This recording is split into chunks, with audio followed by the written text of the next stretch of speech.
సంతానం కోసం చేస్తున్నాము.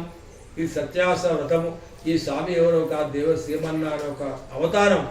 ఈ సత్యదేవుని సేవిస్తే మాకు సంతానం కోసం పుత్ర సంతానం కోసము సత్యావ్రతం చేస్తున్నామని ఆ యొక్క రాజు వర్తకునికి చెప్పాడు.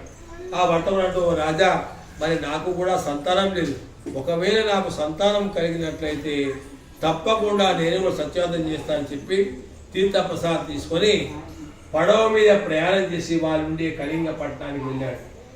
ఆ వర్తమని భార్య పేరు లీలావతి. భార్య చెప్తున్నాడు, నేను వచ్చేటప్పుడు ఒక రాజు సంతానం సత్యావ్రతం చేస్తున్నాడట, మరి మనకు కూడా సంతానం లేదు, ఒకవేళ మనకు సంతానం కలిగినట్లయితే తప్పకుండా మనం సత్యావ్రతం చేస్తామని చెప్పి భార్యాభర్తలు ఇద్దరు కూడా ఒకనాడు ధర్మపరాయణి భర్తతో సుఖించి 10వ వరుసలకు 12 భార్యగా జన్మించింది.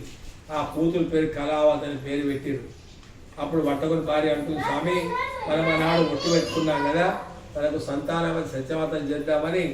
మనం వ్రతం చేయకముందే మనకు భగవంతుడు సంతానం ఇచ్చాడు, మరి సత్యవ్రతం చేయవద్దా. అంతటా వర్తకుడు ఏమంటున్నాడు, మనకు పుట్టింది ఆడపిల్ల, ఇప్పుడేదో డబ్బులు దానిగా వేస్ట్ ఖర్చు, రేపు పెద్ద పెరుగుతాయి కదా, పెళ్లి చేస్తాం కదా, ఆ సమయంలో ఈ సత్యవ్రతం చేస్తామని చెప్పి వ్యాపారానికి వెళ్ళిపోయాడు.